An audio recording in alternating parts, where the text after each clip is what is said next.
Bitcoin is about to create a death cross. That may sound very alarming and it may sound super scary. It's called a death cross after all. But in this video, I'm going to break down to you what it really means for Bitcoin, and I want to jump into the immediate short term. I just did the Moonshow channel. We were doing the daily crypto live, and I pointed out one specific 1 hourly time frame pattern that we need to be watching out for. At that time, we still weren't below the support line, but now we've broken below the support line with a 1 hourly confirmation and a 4 hourly confirmation. And I'm still firm on what I said in yesterday's video, or in the videos before, that if we see a rejection at this price range of the double top, it's very likely that we come down to the 100K price level, which I think that Bitcoin is going to go towards in the next few hours. It's very much possible that we do that, and we have to hold 100K. And by the end of this weekly candle closure, we need to remain above the 54 simple moving average. Because if we close consistently below the 54 simple, that looks something a little bit like this, then it's going to mark the beginning of, in my opinion, a more significant drop. So the weekly has to close above 102, 103. Otherwise, it can get a little bit messy for Bitcoin. If those topics sound interesting to you, then make sure to destroy the like button as you're coming into today's video and subscribe, because we're very close to 60,000 subscribers. We are 400 subscribers away. So if you're not subscribed for some reason, make sure to go subscribe, hit the bell icon. And with that said, let's jump into the content for today. Let's begin with the death cross. So what is a death cross? It sounds alarming, but actually when you see death crosses, as Benjamin Cohen highlighted 2 videos ago when we did that legendary interview with the Ben Cowen himself, the awesome Ben Cowen, he pointed out that if you go to the daily time frame, death crosses mark the lows for Bitcoin. Whenever you experience a death cross, it actually marks the low for Bitcoin. And I did highlight them in vertical lines.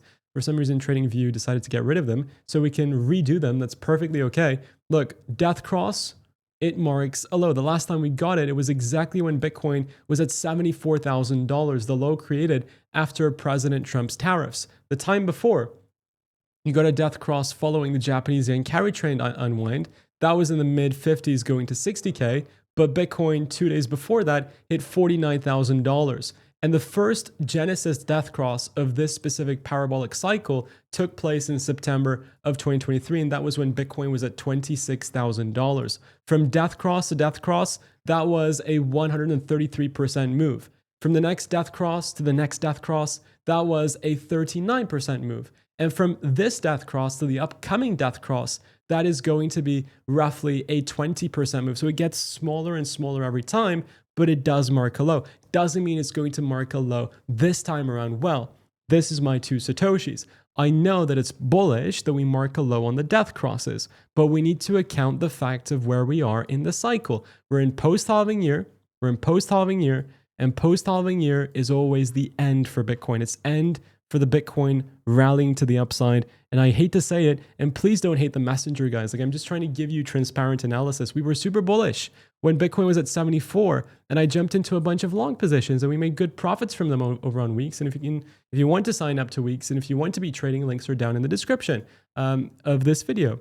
But I need to be transparent with you. I need to be honest with you. So when times are bearish, when we need to conduct bearish analysis, then I do need to come to you with a bearish analysis. It is what it is. Sometimes we need to deal with it. Good news is it's still not over. 54 simple is still giving us that support. You guys are familiar with it, so I won't get into too much detail about the 54 simple moving average on this video.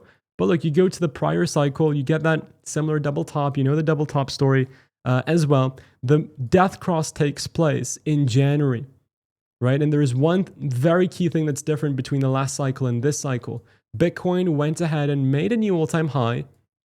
Bitcoin went and made a new all-time high roughly about 2 months before the halving. Usually, Bitcoin always creates a new all-time high post-halving. So this cycle, we created a new all-time high before the halving events. And there was a difference of about 1.5 to 2 months.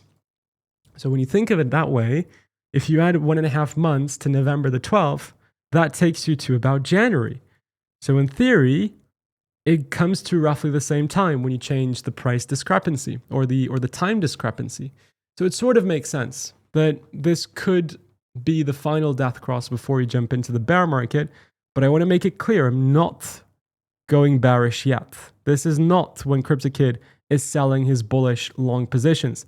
I'm just showing you some bearish things that I'm seeing so that if Bitcoin does decide to see a drop, you're not bamboozled. You're not taken into shock. You're aware that this could have happened. And I want to highlight to you that there is also some good signs. And the good signs are that we're at linear support. We're at that 54 simple moving average. You're at extreme fear. If you go to the fear and greed index, you're at extreme fear 24. So you have a lot of similarities between these points, these drops, extreme fear here, extreme fear here, extreme fear here, 54 simple moving average support in all of these three instances, bearish death cross, right, theoretically. All of these things are similar. So in a time like this, when you're in so much of a consensus of support, does it make sense to sell? In my opinion, no. But would it make sense to sell if you broke below this consensus of support? Then for me, I would say yes. I would say yes. Because if you're breaking below such great support, then that's a very bad sign. It's a bad sign. And if we do end up breaking below that support, I think we can come down to the low 70s. And that's the time. And it could get determined by the end of this Sunday. I will be flipping short on my week's positions. So I just wanted to give you an update on this. And then tomorrow I'll give you a different sort of update, maybe with more altcoins. But if you want that, make sure to subscribe, make sure to stay tuned. And guys, I love you all. I'll see you all in the next video very soon, very shortly. If you want to check out Pinex's trading bots, second link in the description is for Pinex. Take care. And as always, bye-bye, guys.